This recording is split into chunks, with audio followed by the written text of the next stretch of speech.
I've wanted to travel to Havasupai in the Grand Canyon and photograph the beautiful turquoise water there for many years, but never seemed to actually accomplish that objective. It was because I didn't really relish the idea of hiking over 10 miles into and out of the canyon carrying my rather heavy camera gear in addition to all the essentials required for about 3 days of camping. Recently, my friend Dan, with his daughter and her friend, invited me to go with them on a camping trip to Havasupai Falls, with the promise that we'd helicopter out of the canyon. That made the prospect of carrying all my camping and camera gear only one direction a bit more tolerable, so off we went. After driving about 7 hours from San Diego to the trailhead parking area at Havasupai Hilltop, located in the southwestern part of the Grand Canyon, we began our descent into the canyon, and after approximately 6 captivating miles we come to an intersection with another tributary canyon where we first see that peculiar turquoise water flowing.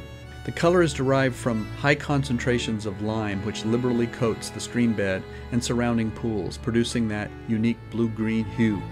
From here the path generally follows the stream, leading about 2 more miles to the village of Supai.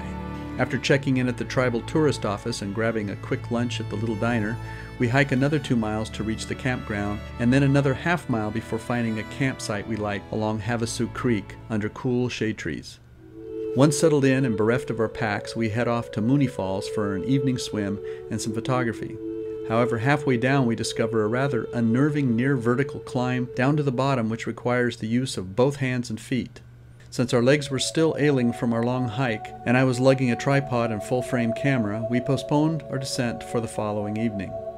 The next day, our legs were still sore but much recovered.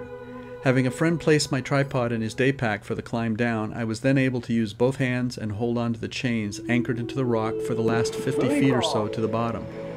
Climbing back up wasn't nearly as unnerving as the climb down. Be sure to watch Dan's video of the climb back up and out, attached here. Once at the bottom, we were treated to a surreal view of the area. There are 4 major waterfalls in the Havasupai area. In order of distance from the village, they are Navajo Falls, which includes New Navajo Falls a short distance away, Havasupai Falls, Mooney Falls, and finally Beaver Falls a few miles further downstream. However, we didn't make it all the way to Beaver Falls as the distance was further than we had time for. Havasupai and Mooney Falls are best photographed in late afternoon or evening when in full shade, or during cloud cover to minimize the high contrast light of midday. Navajo Falls is in full shade early morning and best photographed at that time. A polarizing filter is extremely helpful to reduce glare and enhance color. If high contrast light is present, as it was when I shot Navajo Falls, HDR photography technique is a useful way to rescue the situation. Our final day we hiked back to the village, stopping at the creek and falls along the way to cool off and replenish drinking water. We grabbed dinner at the diner and spent our last night at the lodge so we could get an early start the next day. Despite pre-registering for our helicopter flight weeks before and being among the first in line at 7:30 a.m., we didn't get our flight out until about 1 p.m.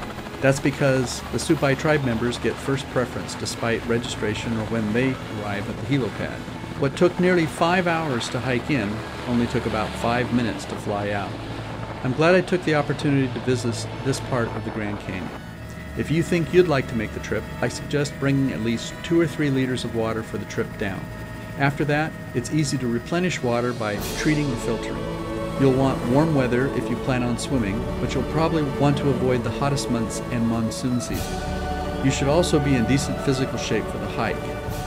Even if you plan on staying the whole time at the lodge and therefore won't need a heavy pack, you'll have to make a 2-mile hike each way to the falls every day. If you found this travelogue helpful, please drop me a line and let me know.